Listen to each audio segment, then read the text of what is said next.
दोस्तों, बात अभी लोकतंत्र की हो रही थी। पिछले ही वीडियो में हम लोगों ने इसके ऊपर बात की और यहाँ पर मैं एक बड़ा ही अजीब सा मुद्दा आप लोगों के सामने लेके आ रहा हूँ। हुआ ये, हालांकि इसके ऊपर आप लोगों के द्वारा विचार जानना बहुत जरूरी है। हुआ ये कि राकेश टिकैत जी 21, 22 और 23 के लखीमपुर खीरी के दौरे पर है। दूसरी तरफ गुरनाम सिंह चडूनी ग्रुप के महासचिव अमनदीप संधू गोला मिल के बाहर धरने पे बैठे हैं और ये धरना और ये आंदोलन का खेल कई बार हो चुका है। प्रशासन और मिल प्रशासन मिलकर कई बार किसानों को आश्वासन देकर धरना व आंदोलन स्थगित करवा चुके हैं। वादे किए गए तब तक मिल जाएगा, अब मिल जाएगा, फलाना हो जाएगा, ये हो जाएगा, लेकिन वादों पे खरा नहीं उतरे। दोबारा से फिर आंदोलन किया गया।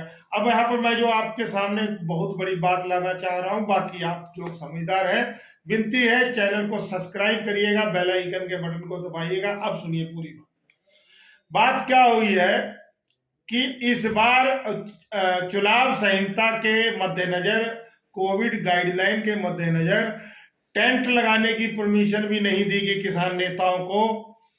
ऊपर से ढकने के लिए तिरपाल लगाने की परमिशन भी नहीं दी गई और खुले आसमान के नीचे उन्होंने जो भी 5-6 दिन निकाले, खुले आसमान के नीचे निकाले।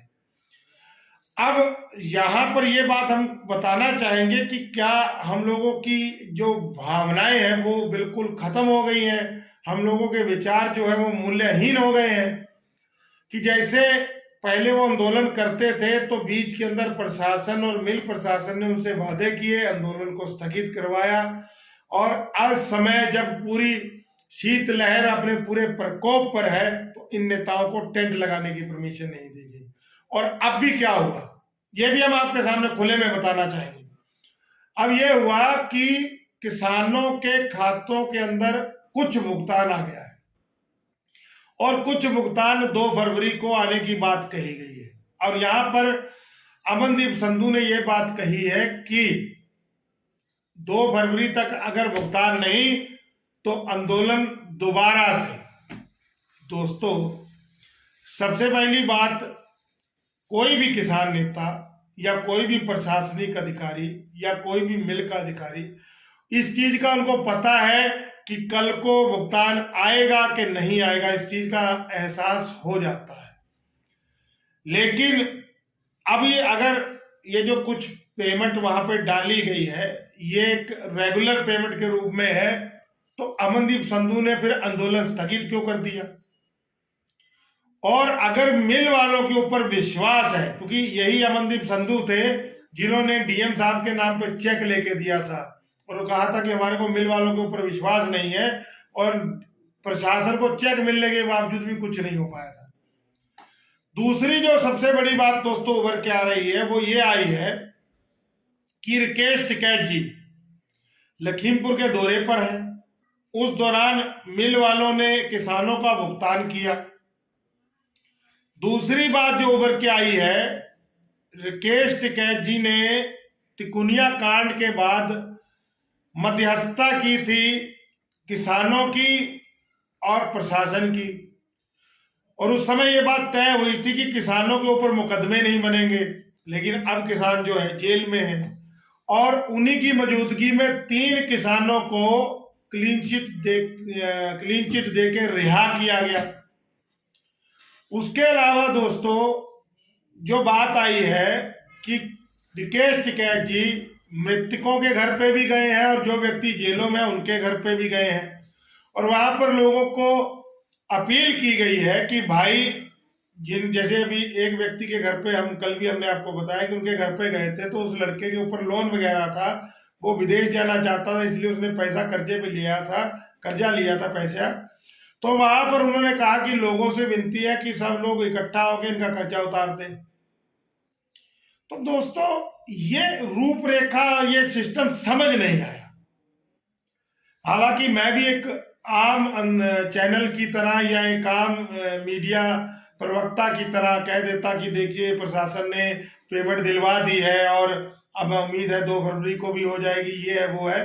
लेकिन ये जो सिस्टम है, ये समझ नहीं आया।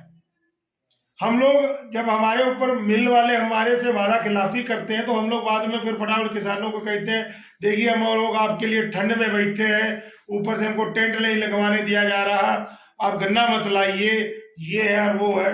उसके बावजूद फिर काश्तकार लगातार गन्ना लाते हैं क्योंकि उनको खेत खाली करना है, नई फसल बोनी है। और गन्ना गन्ना अगर ज्यादा दिन तक खेत में खड़ा रहेगा तो मुआवजा कौन देगा? या तो खुद का पैसा नहीं मिल रहा, मुआवजा कौन देगा? और ऊपर से रिकेश टिकैत, हालांकि रिकेश टिकैत अपनी मर्जी से नहीं है, ये भी हम बात क्लियर करते हैं। संयुक्त किसान मोर्चे की कॉल पर रिकेश टिकैत को यहाँ भेजा गया है और भेजने से पहले यहाँ पर चार्जशीट दाखिल होती है, 3 व्यक्तियों को रिहा किया जाता है और वही रिकेश टिकैत ने प्रशासन के और किसानों के बीच मध्यस्थता की थी और मिल के द्वारा भुगतान किया जाता है। ये बहुत सारे सवाल, ये चीजें ये खड़े करती हैं।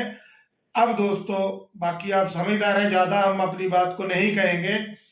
आप अपने कमेंट के द्वारा अपने विचारों को रख सकते हैं।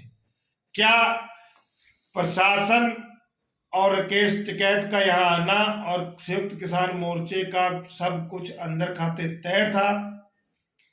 दूसरा, अमनदीप संधू को बार बार क्या हो जाता है, आंदोलन को पूर्ण रूप से सही सिरे ना चढ़ा के बीच में छोड़ देते हैं, फिर वादा खिलाफी होती है, फिर उसके बाद में उनको टेंट भी तक लगाने की परमिशन नहीं दी जाती। समझ नहीं आ रहा दोस्तों। चलिए जो भी है, बाकी आप लोग समझदार हैं। जय हिंद दोस्तों।